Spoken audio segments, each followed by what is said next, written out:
తాకట్లో ఉన్న మీ బంగారాన్ని విడిపించి ఆ రోజు ఆన్లైన్ రేటుకి కొంటాం. Sharma gold company.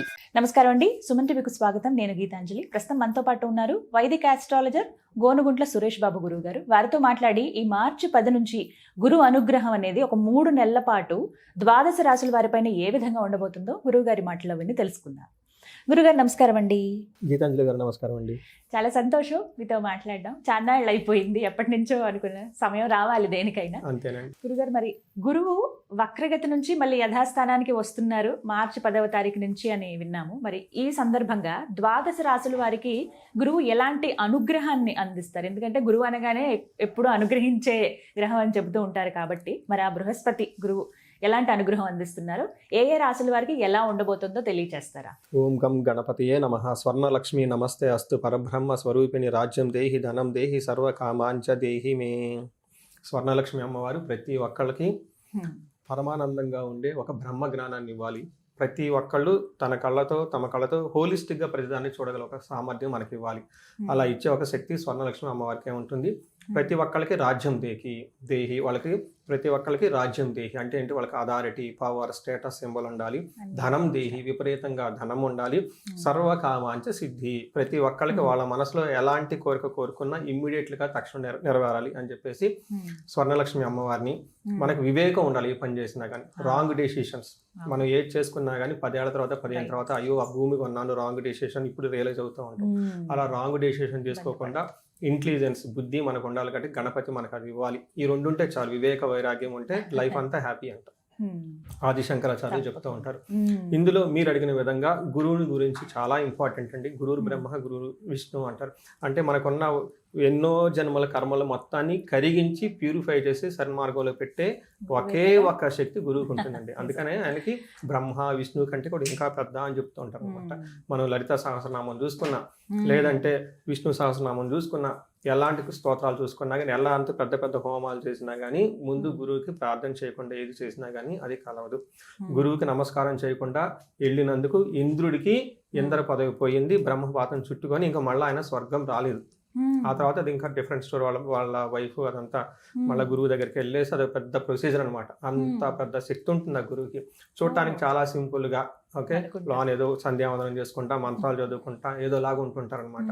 బట్ వాళ్ళ చూపుకి, వాళ్ళ దృష్టికి, వాళ్ళ యొక్క ప్రెజెన్స్ కి చాలా ఇన్ఫ్లుయెన్స్ ఉంటుంది అనమాట. మనకి ఈ కాలంలో కనుక చూసుకుంటే గురువు ఎవరు అంటే అడ్మినిస్ట్రేటర్, ఓకే, ఈజ్ అ మంత్రి. సో మేనేజ్మెంట్ స్కిల్స్, ఎవరైనా కనుక మేనేజ్మెంట్ పదవిలో ఉన్నారు అంటే, లేకంటే రాజరిక పదవిలో ఉన్నారు అంటే, అధికారం ఉందంటే వాళ్ళ పక్కన గురువు కంపల్సరీ ఉండాలి. ఒక గురు దృష్టి రాజు ఈ సూర్యుడు దృష్టి ఉంటే వాళ్ళు మంచి సీనియర్ లెవెల్ పొజిషన్లు అయిపోతారు. 10 మందిని నాయకత్వ లక్షణాలు ఉంటాయి అని చెప్తూ ఉంటారు. ఎప్పుడైతే గురు దృష్టి లేదో, శని దృష్టి ఉందో, వాళ్ళు రాజరికం వచ్చినా కానీ దాన్ని కాపాడుకోలేక కోల్పోతారు అని చెప్పేసి చెప్తూ ఉంటుంది. కొంతమంది పొలిటీషియన్ వాళ్ళు నా దగ్గరికి వస్తుంటారు, ఏమంటే ఇప్పుడు నాకు పదవి వస్తుందా, ఉంటుందా, పోతుందా అని అడుగుతూ ఉంటారు అనమాట.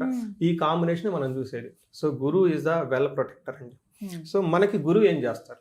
ఫండమెంటల్ బేసిక్ క్వశ్చన్ చూసుకుంటే ఫస్ట్ ఆయన మనకి ధనాన్ని ఇస్తారండి. చాలా మందికి తెలియదు. మనకి గురువు ద్వారానే మనకి ధనం వస్తుంది. ఎవరైనా కనుక సరిగ్గా ధనం రావట్లేదు అనుకుంటే గురువుని ఇగ్నోర్ చేస్తున్నారు.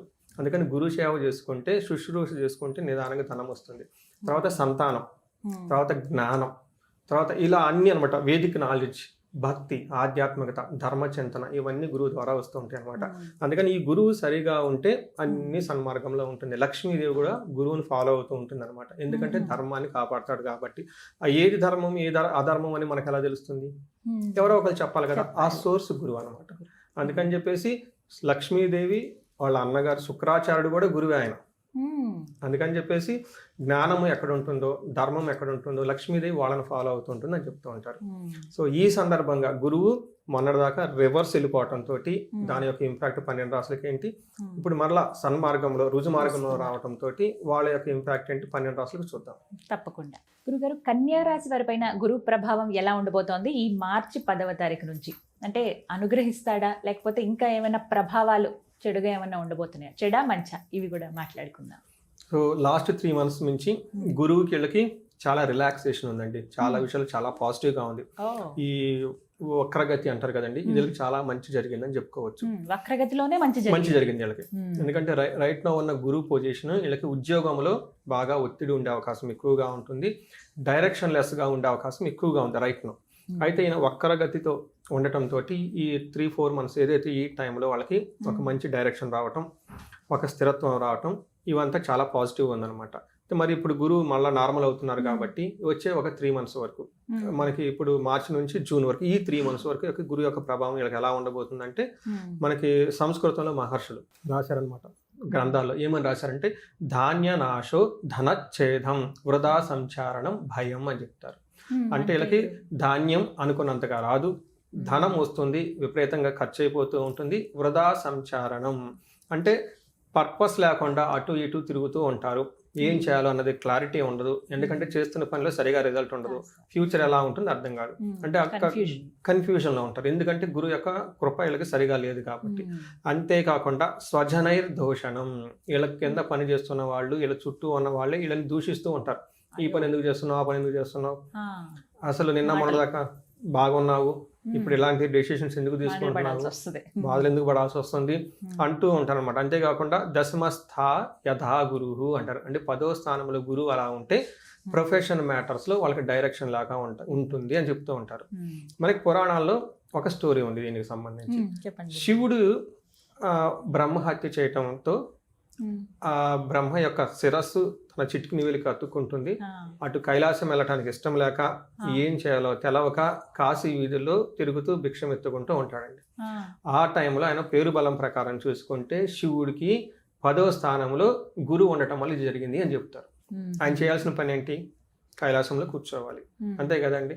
అక్కడుండి ఆయన పని చేసుకుంటారు, సృష్టి స్థితి లయకారుడు అంటారు కదండి ఆయనకి. బట్ ఇక్కడ చేసే పని ఏంటి, కాశీ వీధిలో తిరగటం. ఏమైనా సంబంధం ఉందా, లేదు కదా. ఇలాంటి పరిస్థితి వచ్చే అవకాశం ఎక్కువగా ఉంటుంది. అంటే అప్పటిదాకా వాళ్ళు ఏదో ఒక డిగ్నిఫైడ్ పొజిషన్ లో ఒక C level vice president director school head లేదంటే బ్యాంక్ లో పెద్ద మేనేజర్ ఏదో అయ్యి ఉంటారు. వాళ్ళు ఉన్నట్టుండి ఒక డిప్యుటేషన్ పదవో ఏదో వస్తుంది, దీనితో అక్కడికి వెళ్ళాల్సి వస్తుంది. అందులోనేమో సరిగ్గా ఏమంటారు అన్ఎండింగ్ అంటే ఇంట్రెస్ట్ లేకుండా వెళ్ళటం తోటి దేవుడా ఎంతకాలం ఈ రోజులు పాస్ అవుతుంది, ఇదేంటి అదేంటి, అటేమో మేనేజ్మెంట్ లో అనలేడు, అలానే వదిలేసిపోలేడు, అలా చేసుకుంటూ అటు ఇటు మధ్యలో ఏం చేయాలో అర్థం కాకుండా అటు ఇటు తిరుగుతూ ఉండి ఒక డిసప్పాయింట్మెంట్ కండిషన్లో ఉండే అవకాశం ఎక్కువగా ఉంటుంది. ఇది ఓవరాల్ గా నాకు వచ్చే రియల్ టైం ఫీడ్బ్యాక్. మనకి మహర్షులు చెప్పింది ఒకటి, బట్ రియల్ టైం ఫీడ్బ్యాక్ ఎలా ఉంటుందంటే ఉన్నట్టుండి టీచరు తీసుకెళ్ళిపోయి కొత్త స్కూల్ కన్స్ట్రక్షన్ జరుగుతుంది, అందులో గోల్మాల్ జరుగుతుంది, నువ్వు పోయి మానిటరింగ్ చేయమని అక్కడ పెట్టేస్తారు. అప్పటిదాకా వచ్చి బెల్ కొట్టి టయానికి వెళ్ళిపోయే వాళ్ళు అక్కడ కూర్చుంటే ఆ లారీ వాళ్ళతో ఈ ట్రిప్పర్ వాళ్ళతో మాట్లాడుకోవటం కన్వర్జేషన్ డిఫికల్ట్ గా ఉంటుంది. ఇలా ఎక్కువగా జరిగి ఉండే అవకాశం ఉంటుందని మనకు చెప్తూ ఉంటారు.